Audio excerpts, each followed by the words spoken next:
эпидемиологиялык абал тууралуу Кыргыз Республикасынын Саламаттык сактоо министрлигинин коомдук саламаттыкты сактоо башкармалыгынын башчысы Акматова Айнура Бектургановна маалымат берет. Анда эмесе Айнура Бектургановна, сөз сизде. Саламатсыздарбы, урматтуу телегөрүүчүлөр, радио окуучулар. Добрый день, уважаемые телезрители, радиослушатели. Акыркы 24 сааттын ичинде 28 июль 2020 жылга карата республикабызда лабораториялык жана клиникалык эпидемиологиялык тастыкталган COVID-19 диагнозу коюлган 1091 бейтап дарыланып ооруканалардан чыгарылган. Алардын ичинен Бишкек шаарында 329, Ошто 76, Чүй облусунда 84, Ош облусунда 85, Талас облусунда 48, Нарын облусунда 67, Ысык Көл облусунда 137, Жалал Абад облусунда 195, Баткен облусунда 70 бейтап айыгып чыгарылды. Дарыланып айыгып чыгарылгандардын жалпы саны 22.296 бейтапты түздү. 28 июль 2020 жылга карата республикада лабораториялык тастыкталган COVID-19 учурлардын саны 65 түздү. Ал эми клиникалык эпидемиологиялык жаңы тастыкталган учурлардын саны 480 түздү. Алардын ичинен лабораториялык тастыкталган учурлар Бишкек шаарында 9, Чүй облусунда 12, Ош шаарында 7, Нарын облусунда катталган жок, Ысык Көл облусунда 1, Талас облусунда 4, Жалал Абад облусунда 18, Баткен облусунда 9, Ош облусунда 5 учур. Клиникалык эпидемиологиялык тастыкталган COVID-19 жаңы учурлары Бишкек шаарында 130, Чүй облусунда 24, Ош шаарында 26, Нарын облусунда 33, Ысык Көл облусунда 82, Талас облусунда 26, Жалал Абад облусунда 83, Баткен облусунда 16, Ош облусунда 60 учурду түздү. Жалпылап айтканда 33.841 жаңы учур катталган республика боюнча. Бүгүнкү күндө республикада 10.227 бейтап стационардык дарыланууда. Алардын ичинен 4.428 лаборатория тарабынан тастыкталгандар жана 5.799 бейтап клиникалык эпидемиологиялык жактан тастыкталган COVID-19 диагнозу менен дарыланып жатат. Региондор боюнча Бишкек шаарында 4.195 бейтап, Ош шаарында 611, Чүй облусунда 1.263 бейтап, Ысык Көл облусунда 991, Ош облусунда 1.210, Баткен облусунда 524, Жалал Абад облусунда 839, Талас облусунда 367, Нарын облусунда 227 бейтап дарыланып жатат. Бир сутка ичинде лабораториялык тастыкталган COVID-19 диагнозунан 5 адам жана клиникалык эпидемиологиялык тастыкталган COVID-19 диагнозунан 23 өлүм катталды. Жалпы 28 өлүм катталды. Алардын ичинен Бишкек шаарында 10, Ош шаарында 1, Чүй облусунда 2, Ысык Көл облусунда 2, Ош облусунда 1, Баткен облусунда катталган жок, Жалал Абад облусунда 9, Талас облусунда 1, ал эми Нарын облусунда 2 учур катталды. COVID-19 илдети 27 июль 2020 жылга карата медициналык кызматкерлердин арасында дагы катталды. Бир сутка ичинде жаңы катталган учурлардын саны 8 кишини түздү. Алардын ичинен Ош шаарынан 3, Ош облусунан 1, Жалал Абад облусунан 3, Талас облусунан 1. Жалпысынан республика боюнча COVID-19 диагнозу менен медициналык кызматкерлер арасында 2691 учур катталды. Алардын ичинен бир суткада 8 медициналык кызматкер ооруканалардан айыгып чыгарылды. Мында сырткары үй карантининен 34 медициналык кызматкер айыкты.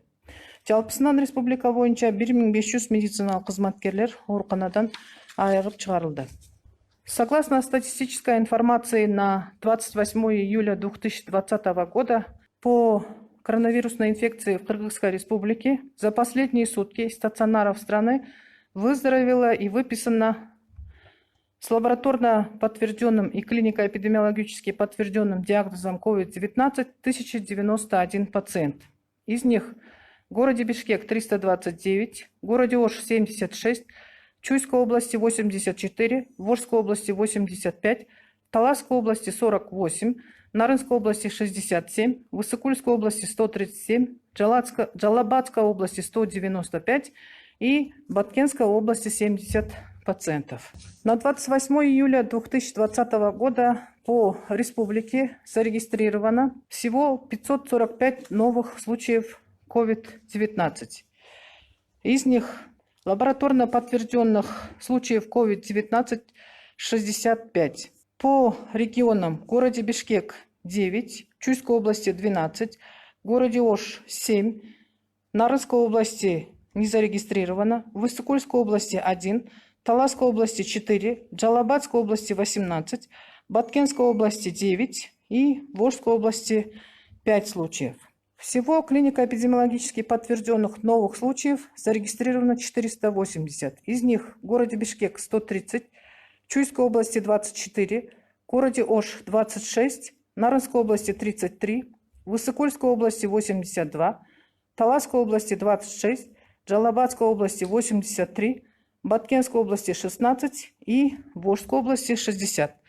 За весь период зарегистрировано 33 841 случай. Из них лабораторно подтвержденных случаев всего 16 017 и клинико-эпидемиологически подтвержденных случаев 17 824. На стационарном лечении по республике всего находится 10 227 пациентов. Из них с лабораторно подтвержденным диагнозом COVID-19 4428 пациентов и с клинико-эпидемиологически подтвержденным диагнозом COVID-19 5799 пациентов. В разрезе регионов: в городе Бишкек 4195, в городе Ош 611, в Чуйской области 1263, в Иссыкульской области 991, в Волжской области 1210, в Баткенской области 524, в Джалабадской области 839, в Таласской области 367 и в Нарынской области 227 пациентов. К большому сожалению, за сутки от лабораторно подтвержденного диагноза COVID-19 зарегистрировано 5 летальных случаев, и от клинико-эпидемиологически подтвержденного диагноза COVID-19 зарегистрировано 23 случая смерти. Из них в городе Бишкек 10, в городе Ош 1, в Чуйской области 2, в Иссыкульской области 2, в Волжской области 1, в Баткенской области не зарегистрировано, в Джалабадской области 9, в Таласской области 1 и в Нарынской области 2. Также среди общего числа новых случаев COVID-19 среди медицинских работников за сутки зарегистрировано 8 новых случаев. Из них в городе Ош 3, в Волжской области 1, в Джалабадской области 3 и в Таласской области 1. Общее количество медицинских работников с диагнозом COVID-19 составляет 2691 случай, из которых за сутки с выздоровлением выписано 8 медицинских работников из стационаров, и из домашней самоизоляции с выздоровлением выписано 34 медицинских работника. Всего по республике выписано с выздоровлением 1520 медицинских работников. Пользуясь случаем, сегодня во время брифинга хотелось бы отметить, что в социальных сетях прошла информация о том, что руководителям организации здравоохранения вынесен запрет о приеме гуманитарной помощи со стороны международных организаций, бизнесменов и также волонтеров. И, конечно, пользуясь моментом, хотелось бы отметить, что со стороны Министерства здравоохранения никаких официальных указаний, официальных приказов о запрещении приема гуманитарной помощи со стороны международных организаций, со стороны населения, со стороны бизнесменов, от волонтеров не было издано. Таких указаний со стороны Министерства здравоохранения не направлялись ни в один регион страны. И, конечно же, пользуясь случаем, хотелось бы выразить огромную благодарность всем тем волонтерам, международным организациям, бизнесменам, предпринимателям и просто простым людям, которые с самого начала эпидемии в трудной для минуты страны оказывали быструю, необходимую помощь всем нашим клиникам, врачам, системе здравоохранения для того, чтобы мы все общими усилиями смогли победить и провести необходимые мероприятия для спасения жизни наших людей от коронавирусной инфекции. Спасибо. Уважаемые телезрители, радиослушатели, на этом мы завершаем брифинг в пресс-центре Республиканского штаба о текущей эпидемиологической ситуации по Кыргызстану. Вас проинформировала начальник управления общественного здравоохранения Министерства здравоохранения Кыргызской Республики Ахматова Айнура Бектургановна.